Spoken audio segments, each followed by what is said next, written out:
మణిహారాన్ని రోజానే కొట్టేసి కావాలని తన మీద నింద వేస్తుందని చెప్పి రమాదేవి అనుకుంటూ ఉంటే, రమాదేవి మణిహారం కొట్టేసిందని చెప్పి రోజా అనుకుంటుంది. ప్రేమ్ ఒక హుండిని హాల్లో ఉంచుతాడు. మీరిద్దరూ మణిహారాన్ని తీసినట్టుగా ఒప్పుకోవడం లేదు కాబట్టి రేపు శివ పూజ జరిపించాలంటే ఖచ్చితంగా మణిహారం ఉండాలి కాబట్టి ఎవరైతే మణిహారాన్ని తీశారో ఆ మణిహారాన్ని ఈ హుండీలో వెయ్యండి అని చెప్పి ప్రేమ్ అక్కడి నుండి వెళ్ళిపోతాడు. అందరూ పడుకున్న తర్వాత రోజా రమాదేవి మాత్రం చాటుగా నిలబడి మణిహారాన్ని ఎవరు వేస్తారానని చెప్పి అలా ఒకరి మీద ఒకరు నిందలు వేసుకుంటూ రాత్రంతా కాపలా కాస్తూ ఉంటారు. ఇకప్పుడు చామంతి చిట్టి వాళ్ళిద్దరూ కూడా అక్కడే కాపలా కాస్తున్నారు.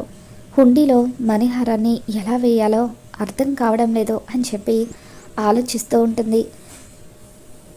వాళ్ళిద్దరిలో ఒకరు మణిహారం తీశారని బలంగా నమ్ముతున్నారు. ఇప్పుడు నేను ఇలా మణిహారాన్ని వేయాలి అని చెప్పి ఆలోచిస్తూ ఉంటే అప్పుడు అన్నపూర్ణమ్మదేవి చామంతికి గుర్తుకు వస్తుంది. ఇక వెంటనే ఎలాగైనా సరే అన్నపూర్ణమ్మదేవిని అడ్డు పెట్టుకొని ఆ మణిహారాన్ని హుండీలో వేయాలని వాళ్ళని హడలెత్తించి అక్కడి నుండి పారిపోయేలాగా చేసి అప్పుడు హుండీలో మణిహారం వేయాలని చెప్పి చామంతి ప్లాన్ చేస్తూ ఉంటుంది. చిట్టి కూడా చామంతికి సాయం చేస్తూ ఉంటాడు. రమాదేవి రోజా ఇద్దరు కూడా ఒకరినొకరు చాటుగా దాక్కొని చూసుకుంటారు. ఈ రమాదేవి ఖచ్చితంగా హారం అందులో వేయటానికే కాపులా కాస్తున్నట్టుంది. ఎలాగైనా సరే దీన్ని ఫోటో తీసి రేపు అందరి ముందు ఇదే దొంగ అన్న విషయం బయట పెట్టాలని చెప్పి రోజా అనుకుంటుంది. మరోవైపు రమాదేవి ఈ రోజా ఇక్కడే నక్కింది మణిహారం అందులో వేయటానికే, కానీ ఇంకా వేయకుండా ఏం చేస్తుంది? అందరూ నిద్రపోయిన తర్వాత కూడా అర్ధరాత్రి దాటుతూ ఉంటే కూడా అక్కడే నిలబడిపోయిందేంటి అని చెప్పి రమాదేవి రోజా గురించి అనుకుంటుంది. కొద్దిసేపు అలా ఇద్దరు వెయిట్ చేసిన తర్వాత రమాదేవి నేను ఇక్కడ ఉండడం అది చూసిందనుకుంటా, అందుకే హారం వేయటానికి ఆలోచిస్తుంది. కాసేపు నేను లోపలికి వెళ్ళినట్టుగా నటిస్తాను అని చెప్పి రమాదేవి కాసేపు గదిలోకి వెళ్తుంది. ఇక అప్పుడు రోజా కూడా ఈ రమాదేవి నేను ఇక్కడ ఉండడం చూసి కావాలని హుండీలో హారం వేయడం లేదనుకుంటా, ఇక్కడ లేనట్టుగా నటిస్తాను, లోపలికి వెళ్తాను అని చెప్పి రోజా లోపలికి వెళ్ళినట్టుగా నటించి మెట్లు దిగి కిందకు వచ్చి మరొక గదిలో దాక్కుంటుంది. ఈ గదిలో అయితే ఆ రమాదేవి వచ్చేది ఈజీగా అర్థమవుతుంది. అప్పుడు ఆ రమాదేవి వచ్చిన అలికిడి శబ్దం విని నేను రెడ్ హ్యాండెడ్గా తనని పట్టుకోవచ్చు అని చెప్పి రోజా ఎదురు చూస్తూ ఉంటుంది. కొద్దిసేపు అయిన తర్వాత రమాదేవి ఈ పాటికి అది హారం అందులో వేసేసి ఉంటుందా, అక్కడ లేదంటే హుండీలో హారం వేసిందేమో అని చెప్పి హాల్లోకి వచ్చి హుండీ దగ్గర తొంగి చూస్తూ ఉంటుంది. అందులో ఎటువంటి హారం కనిపించకపోవడంతో రమాదేవి ఆలోచనలో పడుతుంది. ఇదేంటి హారం ఇంకా వేయలేదు అని చెప్పి ఆలోచిస్తూ ఉండగా చామంతి అన్నపూర్ణమ్మదేవిలాగా రెడీ అయ్యి హాల్లోకి వస్తుంది. వసే రమణమ్మ అని చెప్పి పిలుస్తూ ఉంటే రమాదేవి భయంతో వణికిపోతూ ఉంటుంది.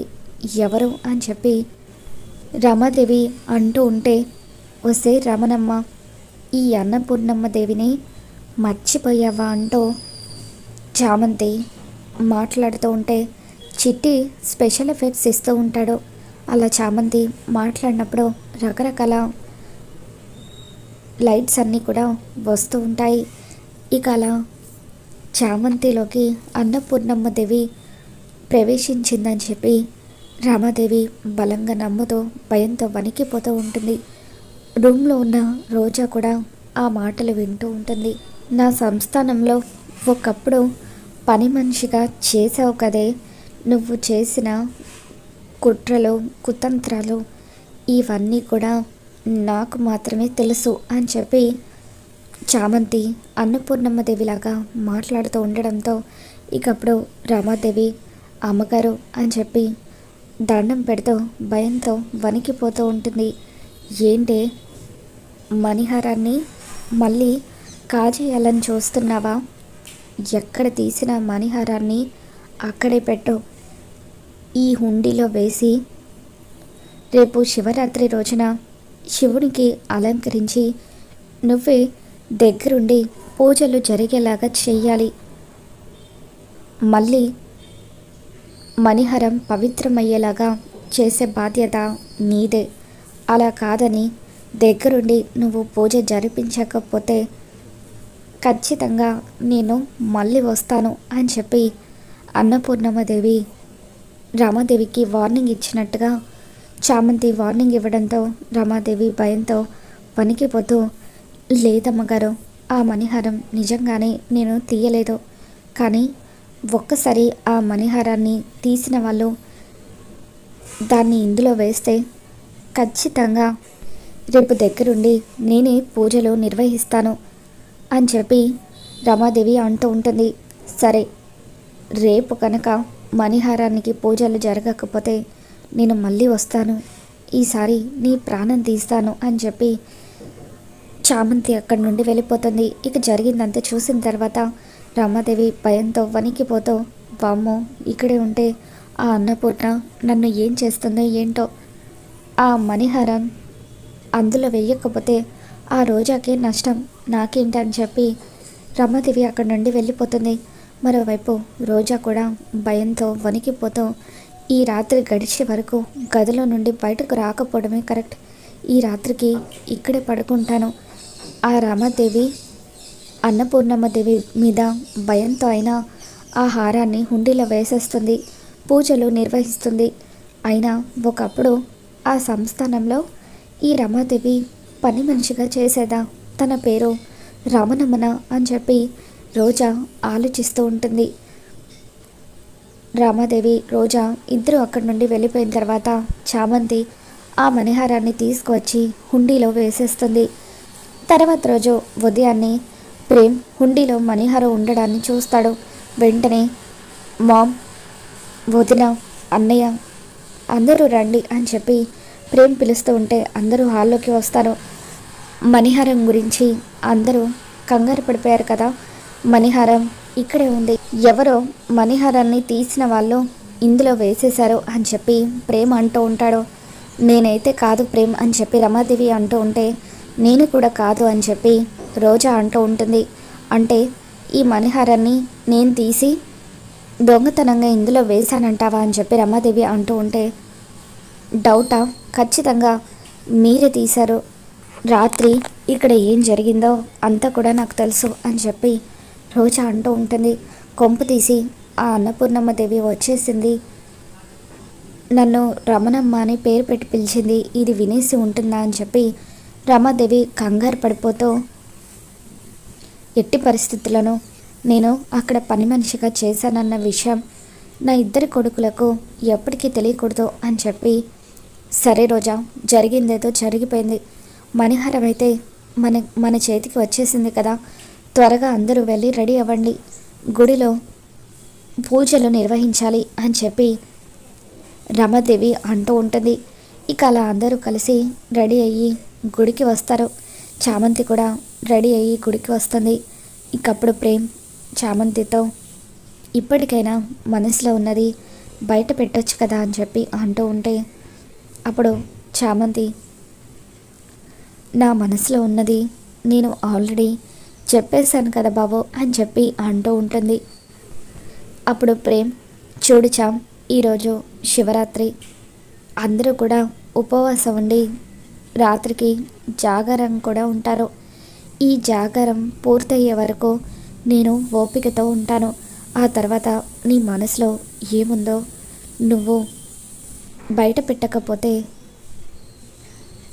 నేనిక జీవితంలో నీకు కనపడను అని చెప్పి ప్రేమ్ చామంతికి చెప్పేస్తాడు. ఇక దాంతో చామంతి ప్రేమ్ గురించి ఆలోచిస్తూ ఉంటుంది. శివయ్య, ఏంటి శివయ్య, ఒకటి తర్వాత ఒకటి నాకు ఈ పరీక్షలో ప్రేమ్ బాబు ఇటువంటి నిర్ణయం తీసుకున్నాడేంటి, ప్రేమ్ బాబు ఏం చేయబోతున్నాడు అని చామంతి కంగారు పడిపోతూ ఉంటుంది. గుడిలో రమాదేవి అన్నపూర్ణదేవి మీదున్న భయంతో మణిహారానికి దగ్గరుండి ప్రాయశ్చిత్తపు పూజలన్నీ కూడా చేయిస్తూ ఉంటుంది.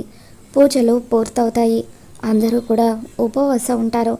రాత్రికి జాగరణ కూడా ఉంటే ఈ శివరాత్రికి మంచి జరుగుతుందని చెప్పి అందరూ కూడా రాత్రి నిద్రపోకుండా జాగరణ ఉంటారు. ప్రేమ్ ఏం చేయబోతున్నాడో ఏంటో అర్థం కాక చామంతి కంగారు పడిపోతూ ఉంటుంది. తెల్లవారిపోతుంది. చామంతి జాగరణ పూర్తి చేసి శివయ్యకు పూజలు చేసిన తర్వాత ప్రేమ్ గదిలోకి వస్తుంది. ప్రేమ్ ఇంట్లో కనిపించకపోవడంతో చామంతి ఎంతగానో కంగారు పడిపోతూ ఉంటుంది. ప్రేమ్ బాబు జీవితంలో కనిపించనని నాకు చెప్పారు. అంటే ఇప్పుడు ప్రేమ్ బాబు ఎక్కడికి వెళ్ళిపోయినట్టు? ఒకవేళ ఏదైనా అని చెప్పి నువ్వు ఎట్టి పరిస్థితుల్లోనూ అలా జరగకూడదు, ప్రేమ్ బాబుకి ఏమీ కాకూడదు అని చామంతి ఏడుస్తూ చుట్టుపక్కల అంతా కూడా వెతుకుతూ ఉంటుంది. ఇకప్పుడు చామంతికి ఎంతో ఇష్టమైన ప్లేస్కి ప్రేమ్ వెళ్తాడు. అక్కడ చామంతి కోసం కూర్చొని బాధపడుతూ ఉంటాడు. చామంతి పరుగు పరుగున అక్కడికి వస్తుంది. బాబు మీరు ఇక్కడ ఉన్నారా అని అంటూ ఉంటే, అవును చామ్ ఇక్కడే ఉన్నాను, నువ్వు నా కోసం వస్తావని తెలుసు. చెప్పు చామ్, ఇప్పుడు కనుక నువ్వు నీ మనసులో ఉన్నది బయట పెట్టకపోతే నేనిక నీకు జీవితంలో కనపడను, శాశ్వతంగా నీకు దూరం అయిపోతాను అని చెప్పి ప్రేమ్ చామంతికి చెబుతూ ఉంటే చామంతి ఏడుస్తూ, మీరంటే నాకు చాలా ఇష్టం బాబు, మీరు నా ప్రాణం అని చెప్పి దయచేసి పిచ్చి పిచ్చి నిర్ణయాలు తీసుకోకండి అంటూ మీకేదైనా అయితే ఆ మరుక్షణమే నేను కూడా ఈ భూమి మీద ఉండనని చామంతి తన మనసులో ఉన్న ప్రేమ్ ముందు బయట పెట్టేస్తుంది. దాంతో ప్రేమ్ చాలా హ్యాపీగా ఫీల్ అవుతూ ఉంటాడు. మరి రాబోతున్న ఎపిసోడ్లో ఏం జరగబోతుందో మళ్ళీ మన ఛానల్లో తెలుసుకుందాం. ఈ వీడియో మీకు నచ్చినట్లయితే తప్పకుండా లైక్ చేయండి.